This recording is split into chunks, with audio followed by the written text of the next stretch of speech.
Hola, buenos días a todos y muchas gracias por venir a esta charla de extensión universitaria, donde hoy tenemos la gran suerte de contar con la presencia de Belén de la Vega, que es la traductora de este libro que tenemos aquí, Lo que no muere nunca, del autor japonés Takashi Pablo Nagai, que fue un superviviente de la bomba atómica de Nagasaki y el cual nos va a hablar de muchísimas experiencias que tuvo a lo largo de su vida. Belén de la Vega es licenciada en Geografía e Historia por la Universidad Complutense de Madrid y desde 1996, corrígeme si me equivoco, Belén, pues ha desarrollado una larga trayectoria como traductora para distintas editoriales y revistas. Además, compagina tanto su labor profesional con su vida familiar. Está casada y es madre de 4 hijos, lo cual hace pues, aún más admirable, ¿no?, su dedicación a la difusión de obras con pues esta carga tan humana y tan espiritual como hoy nos va a demostrar. Entre sus traducciones más destacadas encontramos títulos como Reflexiones desde Nyokodo y La audacia de un corazón que cada mañana se vuelve a poner en marcha, también de Takashi Nagai, de este autor japonés. No tengo miedo, no lo tengáis vosotros, de Alexei Navalny. Jesús también estaba invitado, de Mauro Giuseppe Lepori, y ¿Dónde está Dios?, la fe cristiana en tiempos de gran incertidumbre, de Andrea Tornielli y Julián Carrión. ¿Puede ser? Y Julián Carrón.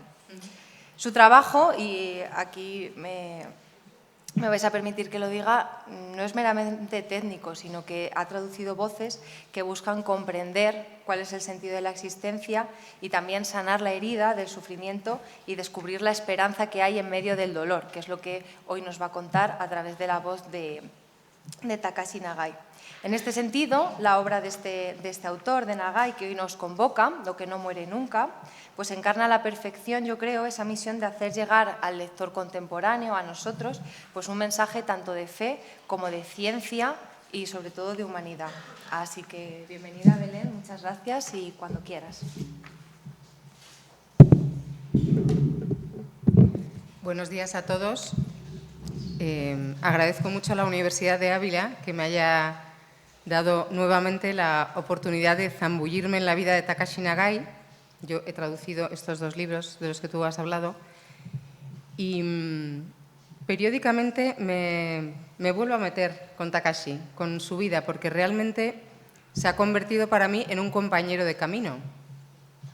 Veréis a lo largo de mi exposición cómo él tiene que afrontar circunstancias realmente difíciles en su vida. Y su manera de hacerlo, para mí, ha sido una ayuda muy importante. Entonces, me alegro de que la universidad me haya dado esta posibilidad. Pues bueno, podríamos pensar que qué puede haber de interesante en este hombre que vivió en la primera mitad del siglo XX, un médico japonés, superviviente, como ha dicho Belén, de la explosión de la bomba atómica. Y antes que nada me gustaría empezar leyendo un fragmento de la introducción que hace Mauro Lepori al libro Lo que no muere nunca, porque creo que recoge y expresa muy bien, sintetiza muy bien como el alma de la vida de Takashi Nagai.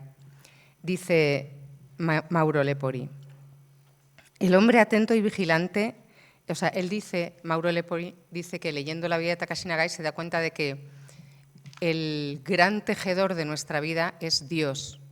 Y entonces dice: el hombre atento y vigilante se descubre cada vez más tejido por otro con mayúscula, por un tejedor misterioso que es capaz de continuar su obra y llevarla a cumplimiento incluso cuando los hilos se rompen, son cortados por fuerzas externas o quemados por un enemigo que parece siempre dispuesto a impedir la tejedura de una existencia querida por el misterio.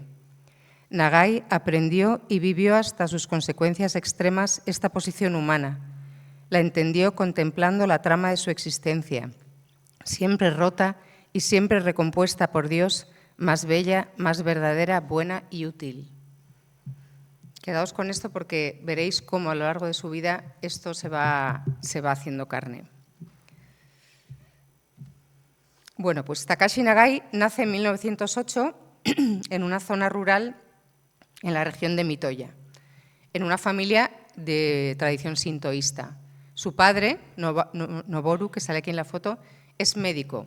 Su madre no tiene estudios, pero estudia incansablemente para poder ayudar a su marido en el trabajo que desarrollaban en una clínica que tenían. Takashi es un auténtico japonés, aquí lo vemos con su familia. Está orgulloso de pertenecer a una nación con una historia, una tradición ancestral, y tiene una gran sensibilidad tanto por la música como por la poesía o por el arte. Él mismo le gusta mucho pintar y escribe poesías en los típicos estilos estos japoneses, que son versos muy sintéticos, 2 versos que quieren recoger una experiencia muy profunda. Perdonadme, pero estoy un poco constipada. Una de las características que podemos ver en Takashi Nagai ya desde el principio de su vida es que tiene una lealtad tremenda con su razón y una apertura a la realidad, a lo que tiene delante.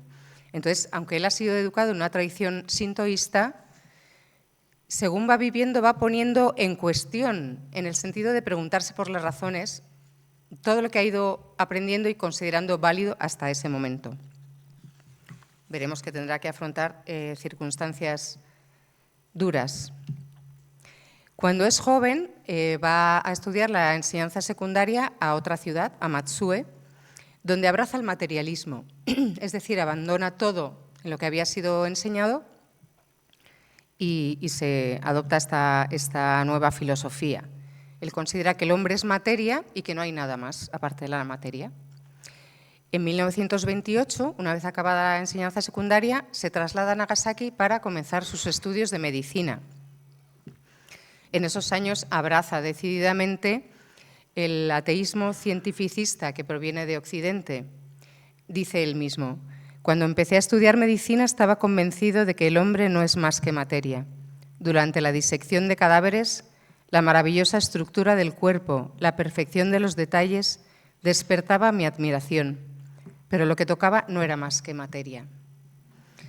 Esto es lo que él considera que tiene más valor, hasta que muere su madre. Su madre sufrió un ictus, su padre le escribe un telegrama, va rápidamente después de varias horas de viaje y cuando llega se encuentra a su madre, que no ha muerto aún, ha perdido el habla, solo mira, lo único que sigue conservando es la mirada abierta y atenta y parece que está esperando a que llegue su hijo. Tenía una relación muy especial con Takashi, que era su primer hijo. Y nada más llegar, su madre le mira y muere. Y entonces esta mirada se queda totalmente impresa en Takashi.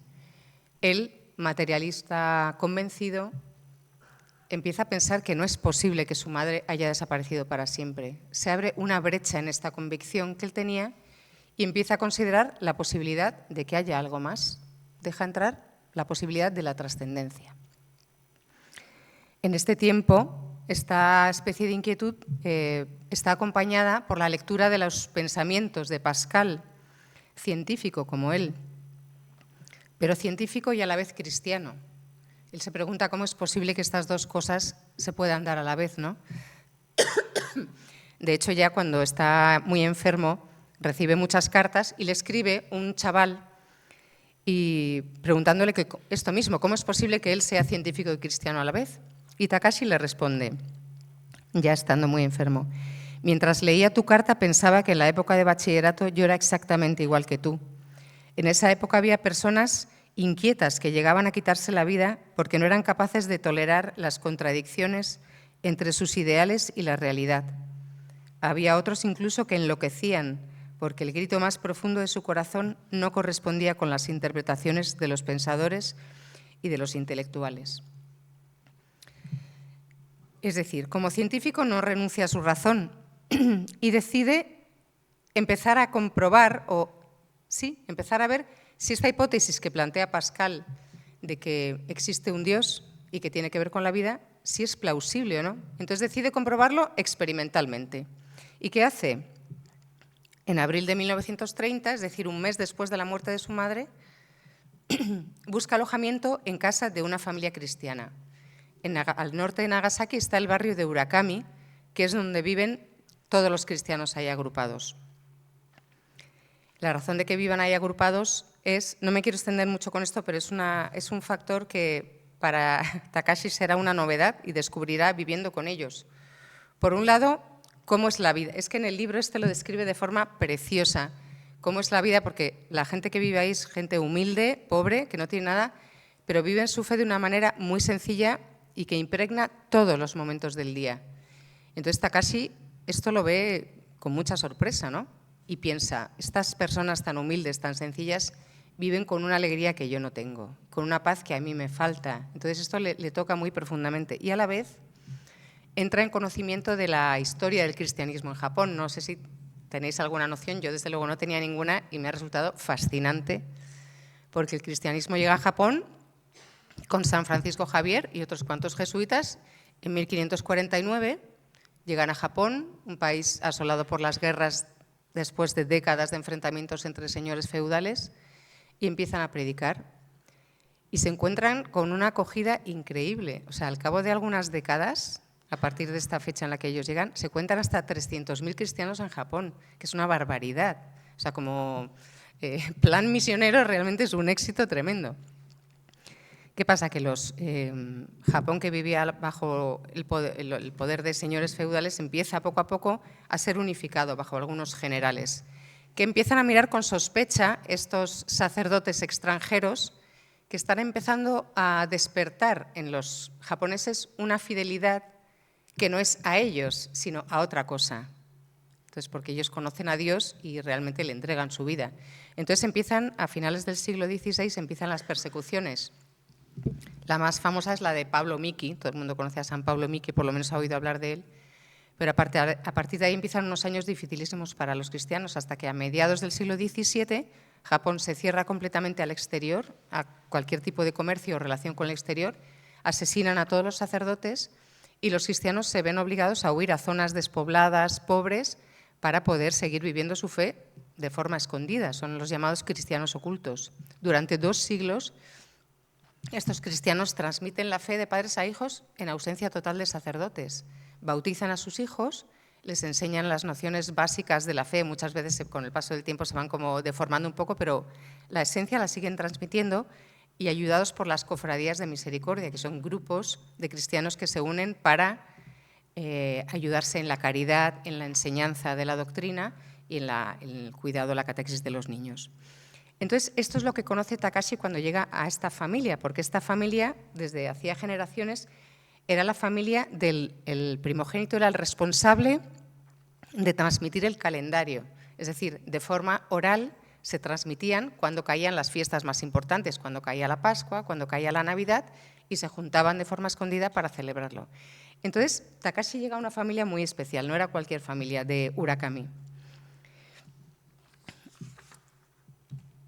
Aquí tenemos la foto de la iglesia de Urakami. En aquella época era la iglesia más grande de Oriente. Es decir, toda la zona de Nagasaki había sido evangelizada muy profundamente y a pesar de todas las persecuciones se mantenían miles de cristianos allí. Bueno, pues Takashi sigue con sus estudios de medicina hasta que se gradúa en marzo de 1932. Y allí, aquí tenemos a Takashi, joven médico, tío guapo y todo, y le piden, como es el alumno más destacado y más brillante, que pronuncie su discurso de graduación.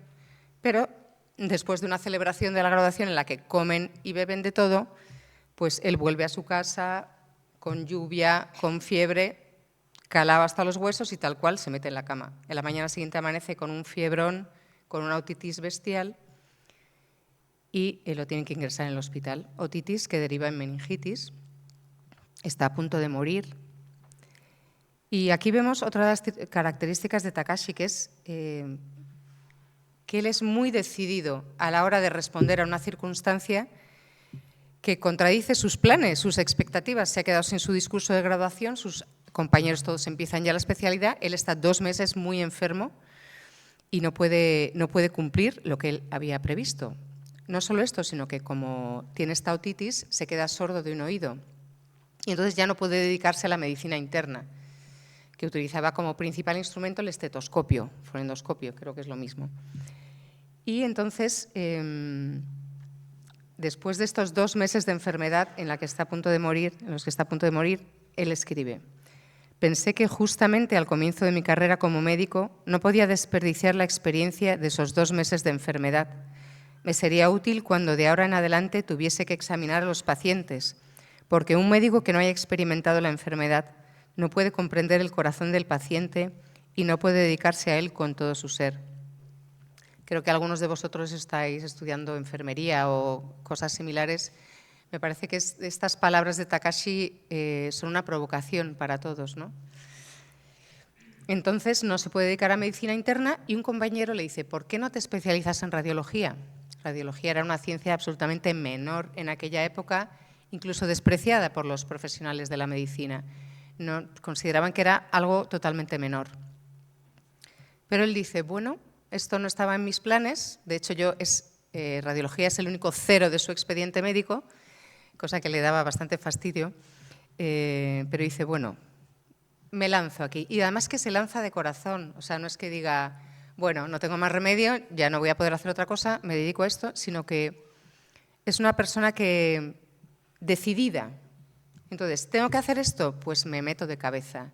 Entonces se pone a estudiar, se da cuenta de que realmente, porque estudia con el primer profesor de radiología que se había formado en Hamburgo, que había traído el primer aparato de rayos X, realmente no había nadie en Japón que trabajara esta disciplina. Entonces, el profesor le dice, mira, vas a contar, lo único que te puedo ofrecer es que vas a contar con el desprecio de todos tus compañeros, tal, pero esta va a ser una disciplina que va a ser esencial en el futuro. Y así lo sabemos, la radiología es algo realmente esencial, pero en aquellos momentos no se sabía. Entonces, Takashi se da cuenta de que la única manera de que la radiología empiece a ser considerada como una disciplina realmente importante es trabajar, investigar, publicar los resultados de las investigaciones, hacer un listado de todas las prestaciones del departamento, etcétera, para que pueda ser considerado realmente por los médicos. Toda esta parte también está narrada de forma muy bonita en el libro Lo que no muere nunca. O sea, ahí se detiene mucho en todos los aspectos concretos de la radiología, de cómo era el hospital de Nagasaki en aquella época, etc. En diciembre de 1932, bueno, aquí lo vemos estudiando la radiología, con las placas de un montón de cosas que yo desconozco.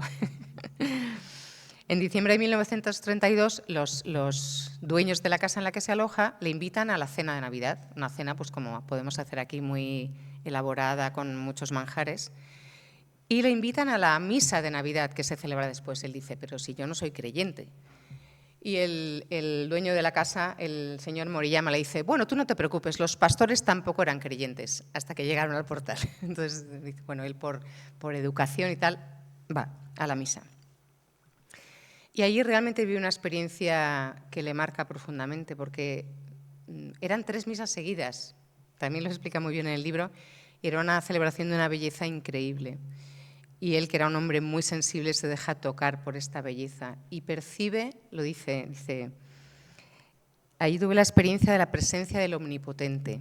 Es impresionante que solo por asistir a un espectáculo cuyo sentido no conoces muy bien, porque en una liturgia suceden un montón de cosas que para una persona que no está familiarizada puede no entender su significado. Sin embargo, él, a través de la belleza, de la iluminación, del canto, de la misma liturgia, las palabras del sacerdote le tocan profundamente.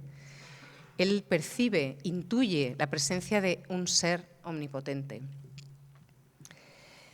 Esto es en diciembre del 32. En enero del 33 es llamado a filas. Japón entra en guerra con Manchuria y allí trabaja como cirujano militar. Y se queda muy tocado por la brutalidad de la guerra. Se desvanecen todos los mitos posibles que pudieran quedar de la ciencia del progreso, ¿no?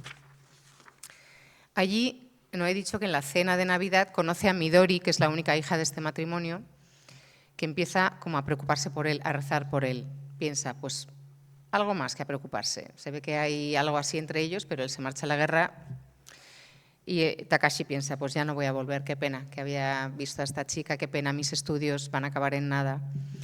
Pero Midori le envía allí un catecismo para que él lo vaya leyendo. Y él, que era una persona inquieta, empieza a leer, estaba escrito en forma de preguntas-respuestas, y empieza a ver que existen respuestas sencillas a las preguntas que él se había empezado a hacer y se lo estudia de memoria.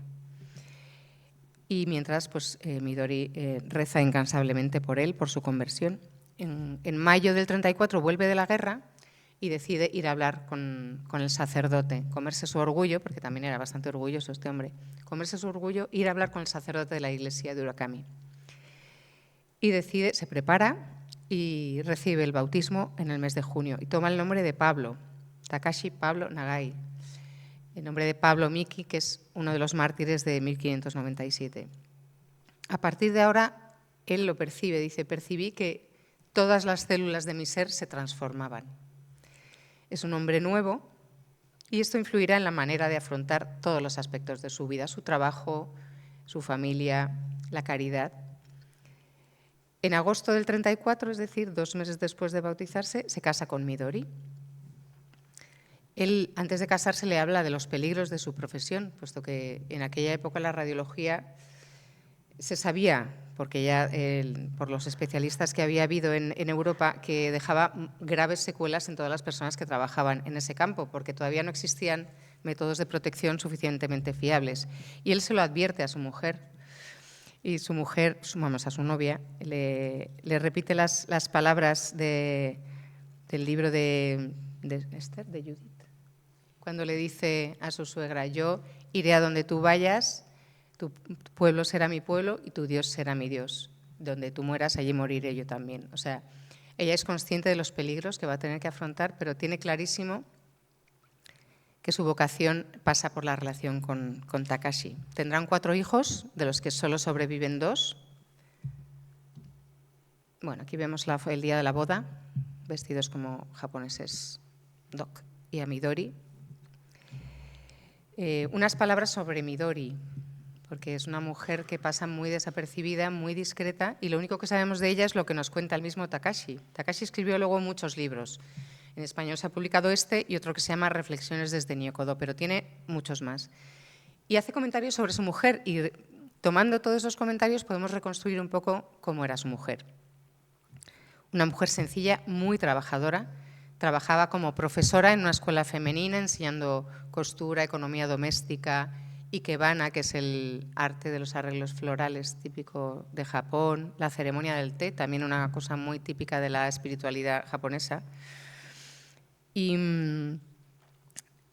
se ve perfectamente en lo que él dice que Midori es consciente de que su vocación consiste en acompañar a su marido al cumplimiento de su vida y toda su vida la entrega por eso, para que él pueda trabajar, para que pueda desarrollar su trabajo. Ella es consciente de que su marido tiene un don especial y una capacidad de investigación y de hacer el bien a través de su trabajo. Entonces, ella entrega su vida por esto, se dedica a cuidar a la familia, trabaja para completar el salario del marido, que no es mucho, le acompaña le sostiene cuando él se va a la guerra, como veremos luego, incluso cuando, bueno, ya veremos luego, pero vamos. Pero Takashi solo se da cuenta de quién es su mujer, de cómo es su mujer cuando ella muere con la explosión de la bomba atómica. Es impresionante porque no tiene reparo en reconocer, como que no la ha considerado, que ha antepuesto sus estudios, su trabajo, pero se da cuenta de que si él está donde está es gracias a su mujer.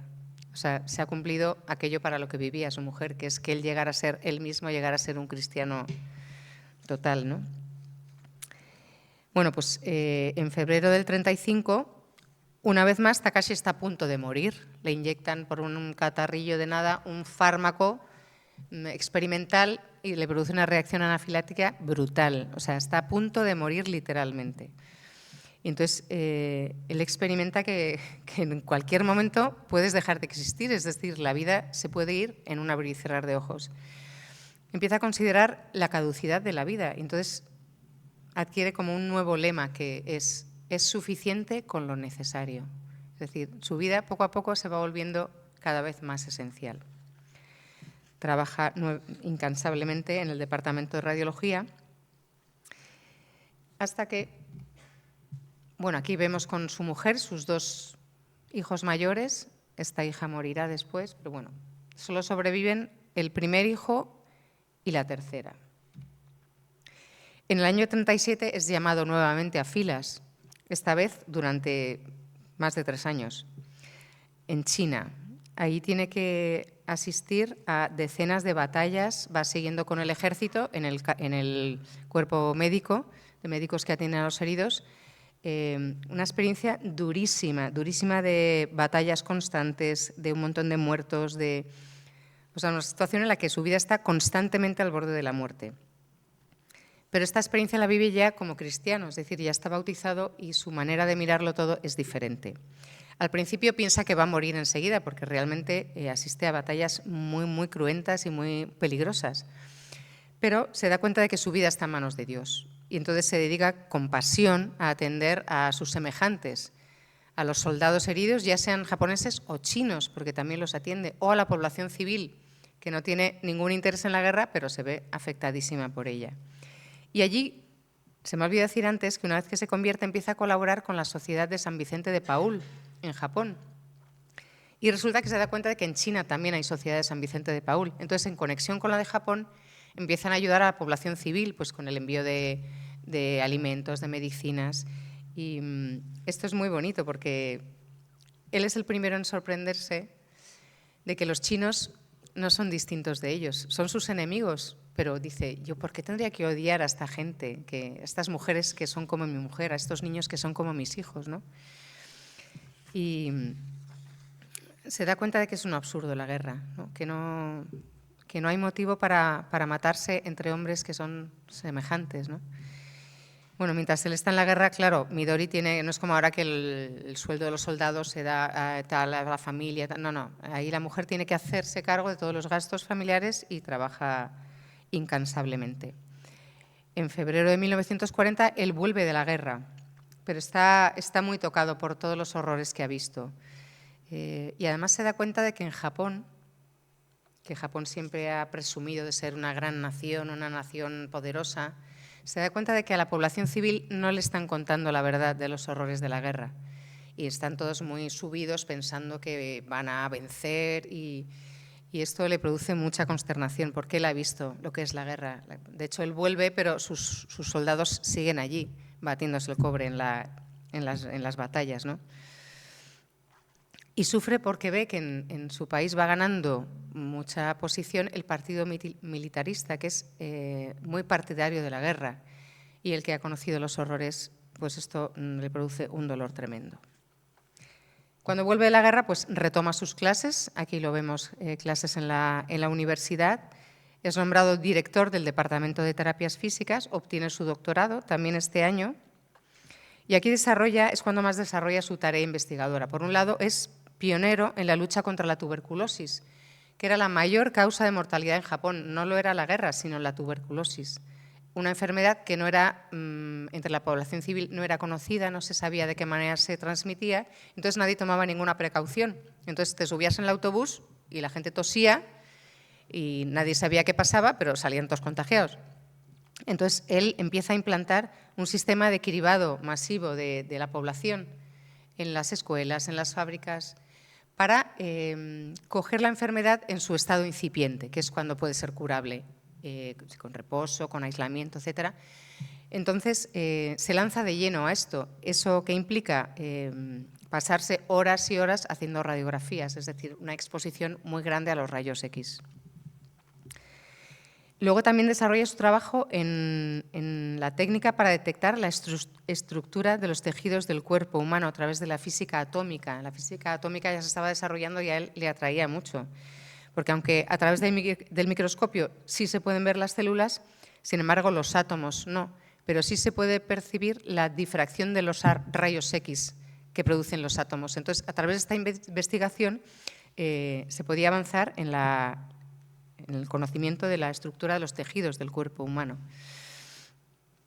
Él transmite esta pasión que tiene por la investigación a todos sus estudiantes, que están con unos medios muy pobres porque Japón estaba metido en guerra y había realmente poco dinero para la investigación, pero ellos lo suplían con la pasión que tenían. Entonces, por ejemplo, no podían, las placas que hacían, las radiografías, pues como la radiografía que conocemos hoy, eso era muy caro de sacar una placa como la que conocemos hoy. Entonces lo que hacían era, sacaban fotografías con una cámara normal a la pantalla donde se proyectaba en el momento de sacar la radiografía. Entonces, después de todo este trabajo de las radiografías, él se pasaba horas y horas viendo los negativos de estas radiografías para descubrir cualquier pequeño rastro de tuberculosis. Es decir, requería un trabajo, pero incansable.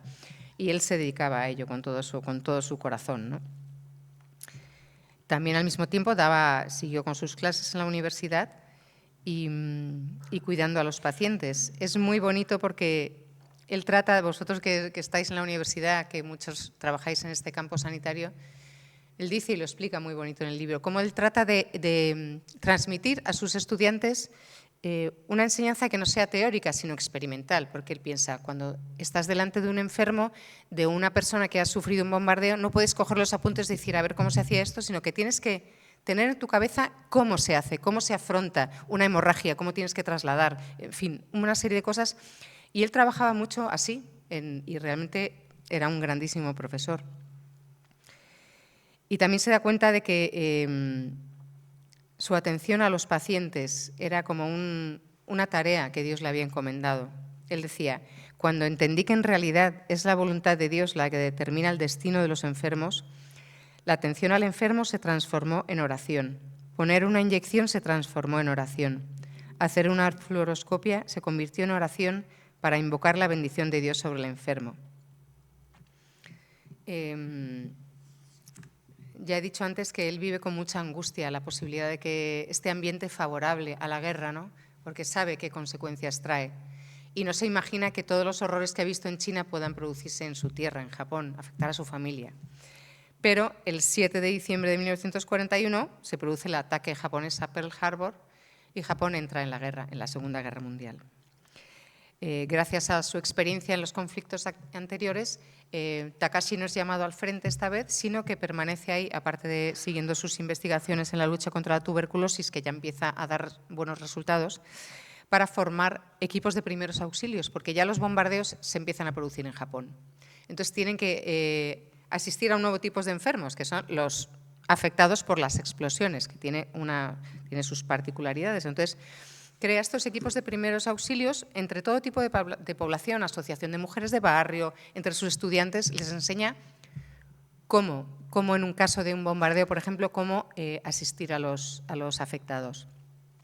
Y es muy bonito porque aquí describe cuáles son los pasos que hay que hacer, pero al final dice, pero el principal factor es el amor por la persona a la que estáis atendiendo, ¿no? O sea, eso es lo que os ayudará a poder hacer todos los pasos prácticos que os he enseñado.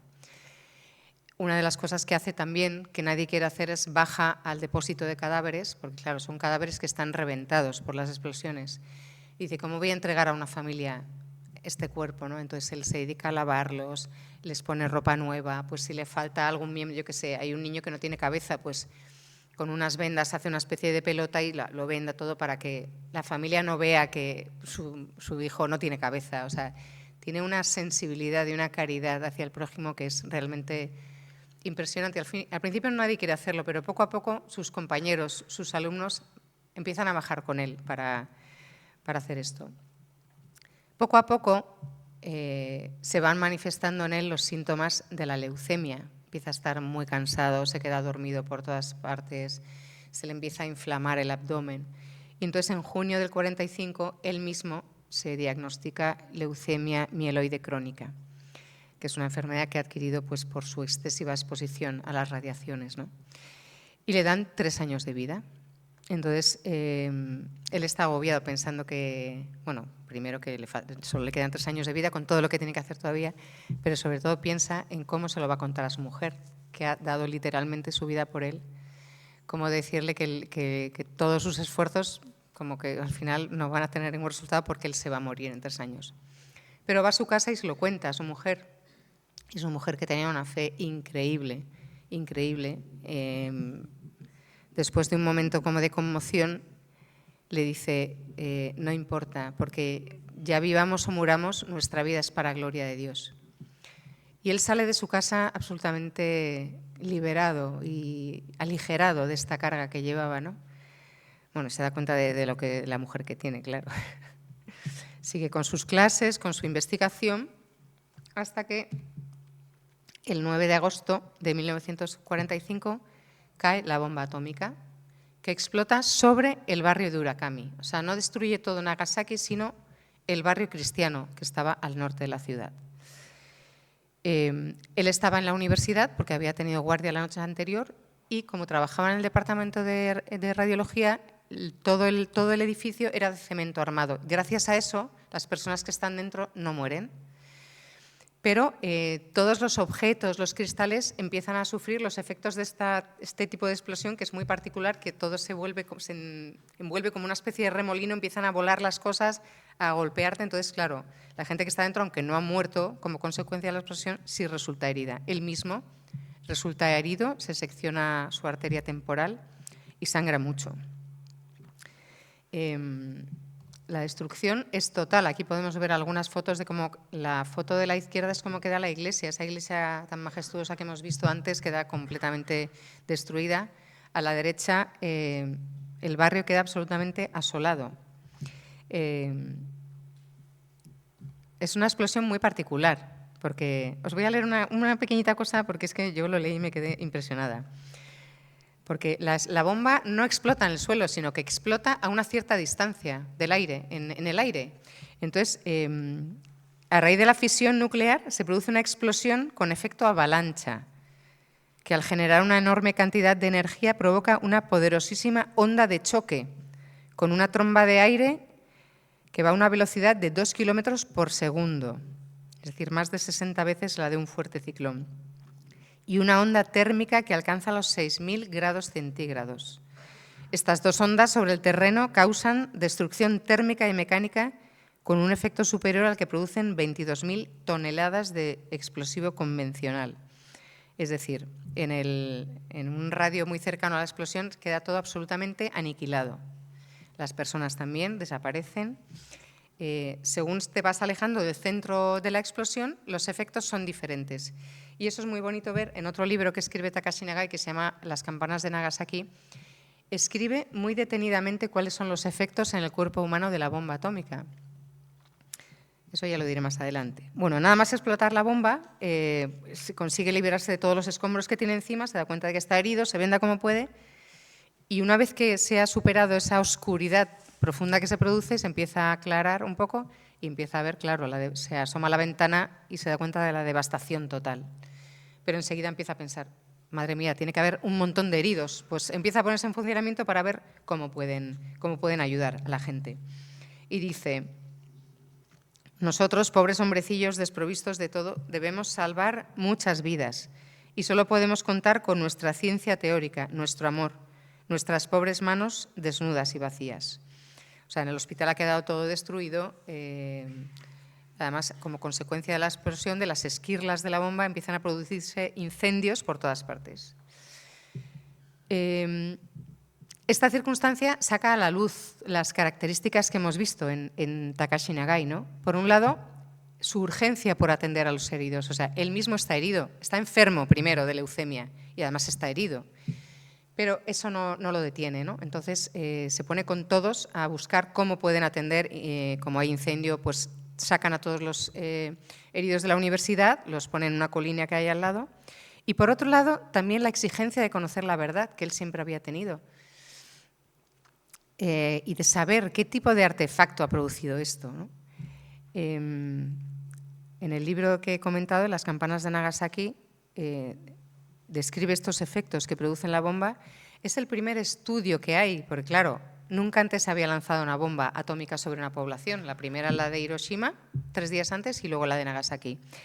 Y él publica el primer estudio que existe sobre la enfermedad atómica, porque, como veremos, él es consciente de la responsabilidad que tiene como médico e investigador de transmitir todos los conocimientos que él está adquiriendo sobre el terreno, en la mesa de experimentación, ¿no? Directamente, tanto en su propio cuerpo como en el cuerpo de las personas a las que atiende. Por la noche se juntan todos los médicos, enfermeras extenuados de la atención que están haciendo y empiezan a hablar. ¿Quién estará investigando para haber producido este artefacto, ¿no? ¿Qué ciencia hay detrás? ¿Qué trabajos? ¿Cuál será el país que lo habrá producido, ¿no? O sea, tiene una inquietud por conocer la verdad que hay, incluso después de esta cosa tremenda que es la bomba atómica, ¿no?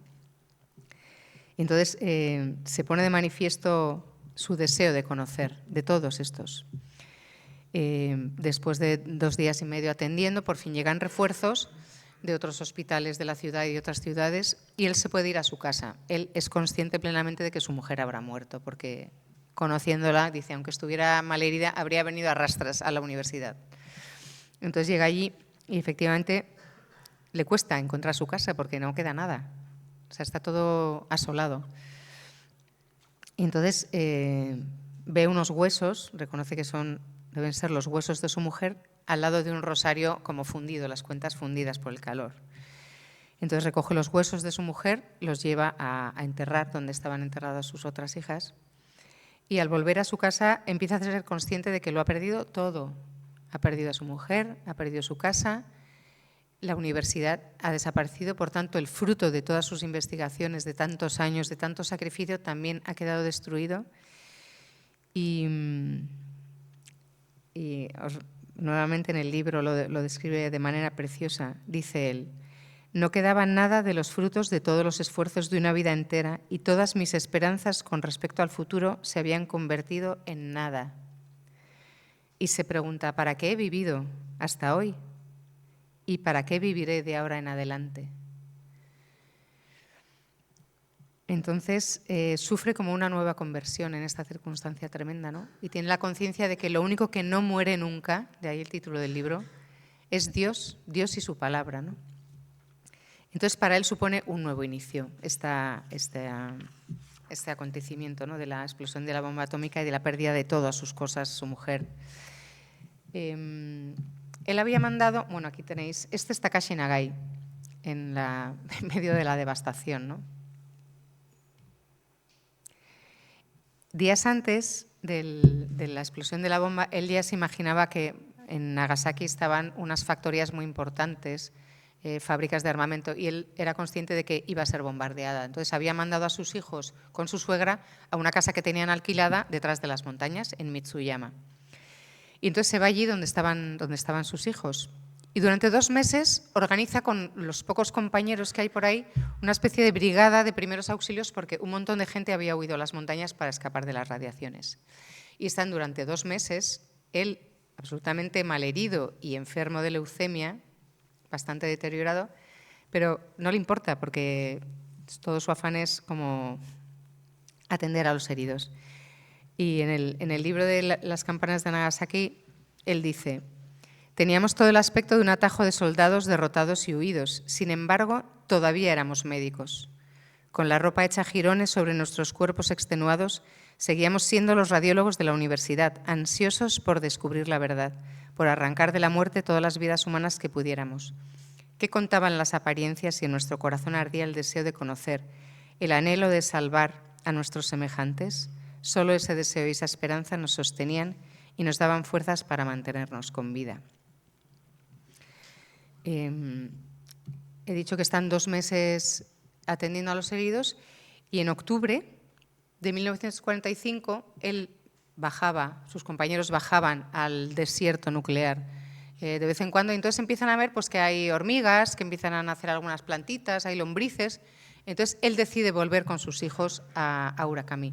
Esta foto no es Takashi Nagai, es una foto que sacó un soldado americano, pero algo parecido debió de encontrarse él cuando volvió a lo que era su casa, porque cuando decide volver, pues con unos restos de chapas, de maderas carbonizadas, construye una especie de cabaña choza y se va a vivir con sus hijos, pues en una gran pobreza, ¿no?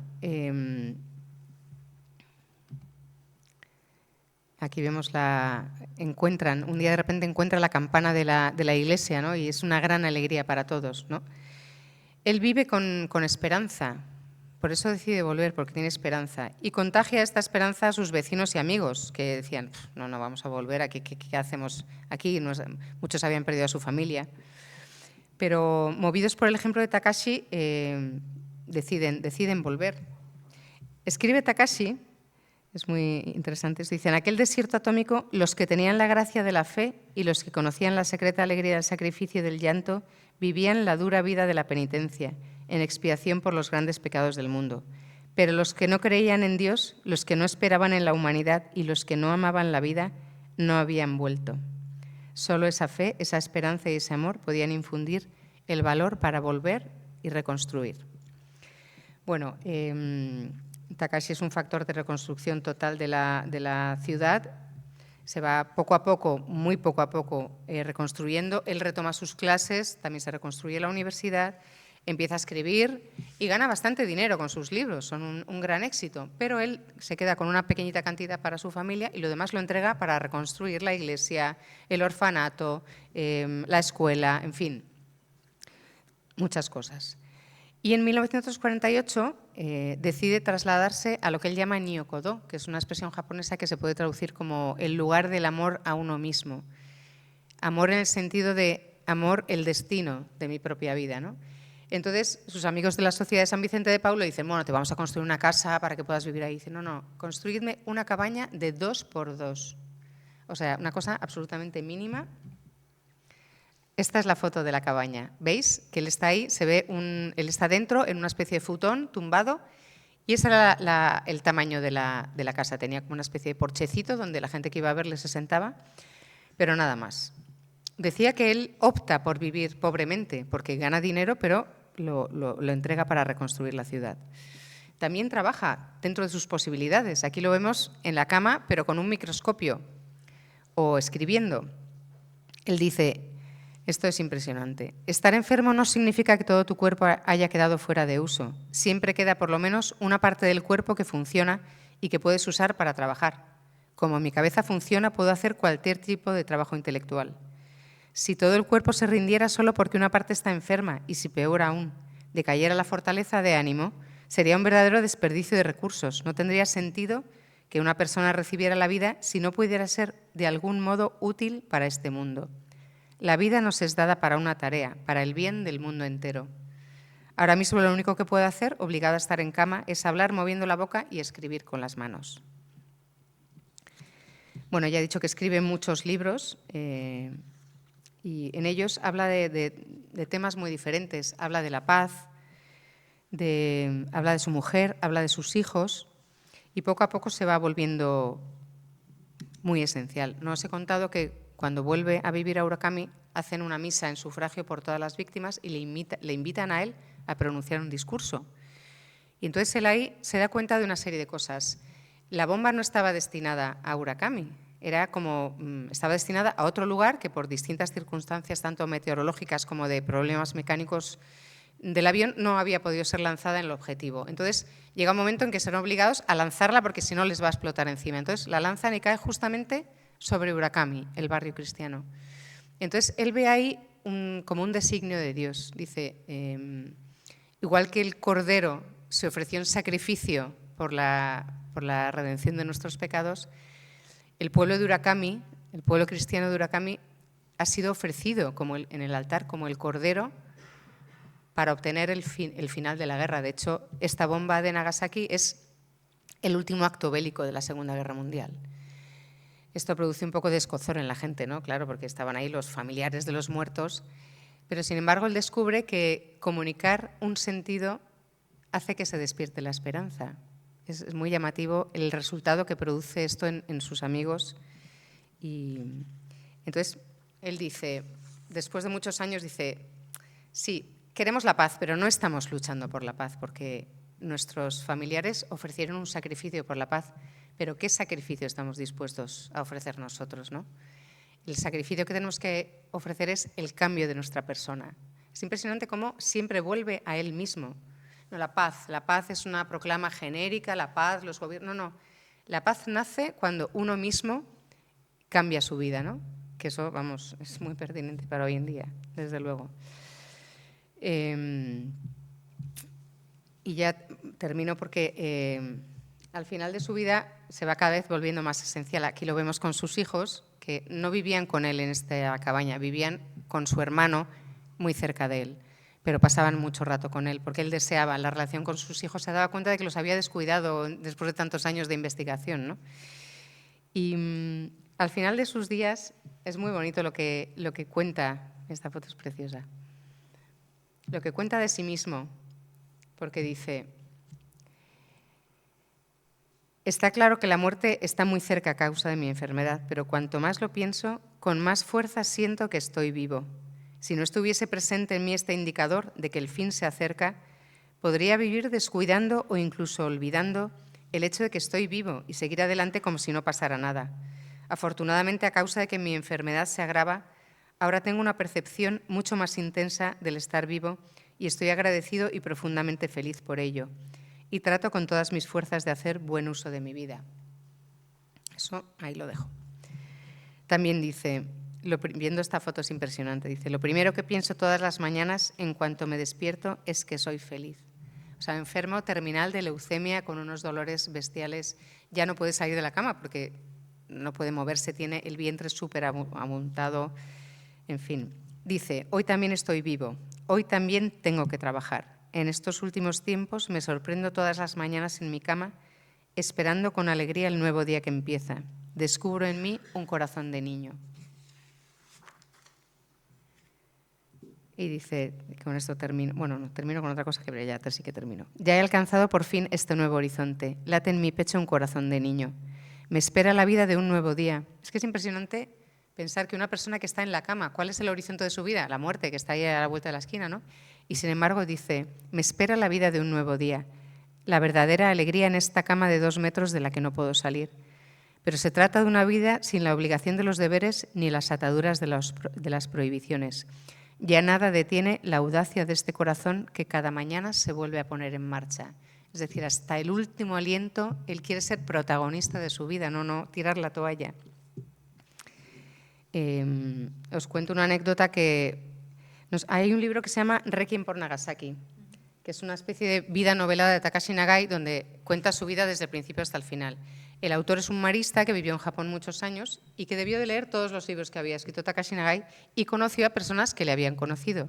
Entonces, una enfermera muy mayor le contó que cuando ella era joven y trabajaba en una leprosería, Takashi Nagai se escribía con los leprosos de la leprosería. Y entonces había un hombre que cuenta que un hombre que estaba casado y tenía una hija contrajo la lepra, entonces fue separado de su familia e ingresado en la leprosería. Tuvo varios intentos de suicidio porque estaba desesperado. Entonces esta enfermera, muchos de ellos perdían la vista a causa de la lepra, les leía libros. Entonces una vez les leyó un libro de Takashi Nagai. Y a muchos enfermos les cambió la vida, le contaba esta enfermera a este marista. Y el leproso le contó a la enfermera, y con esto termino, Nagai me condujo a Cristo y a la fe que me permite descubrir que en esta vida todo es don y es gracia. Hace 50 años que enfermé y ahora puedo decir, gracias Dios mío por la lepra, gracias Dios mío por Nagai. Creo que esta frase como resume lo que puede Nagai decirnos hoy, la ventana que puede abrirnos a cada uno en su circunstancia y con su vida, como una manera más humana y auténtica y apasionada de vivir la vida, sea cual sea nuestra circunstancia. Muchas gracias.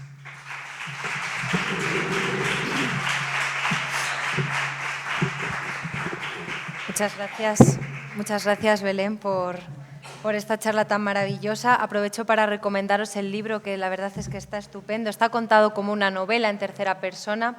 Y la verdad es que a mí me gustaría resaltar 2 cosas importantes y ya os dejo marchar para las clases.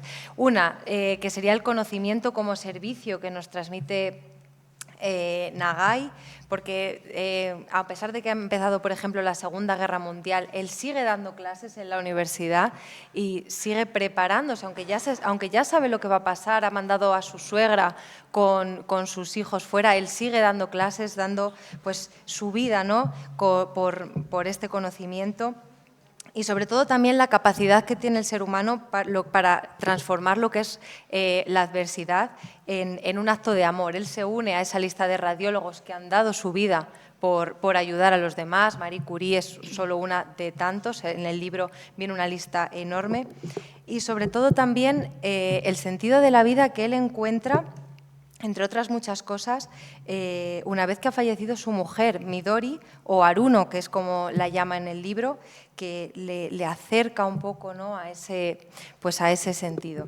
Y nada más, no sé si alguien tiene alguna pregunta breve.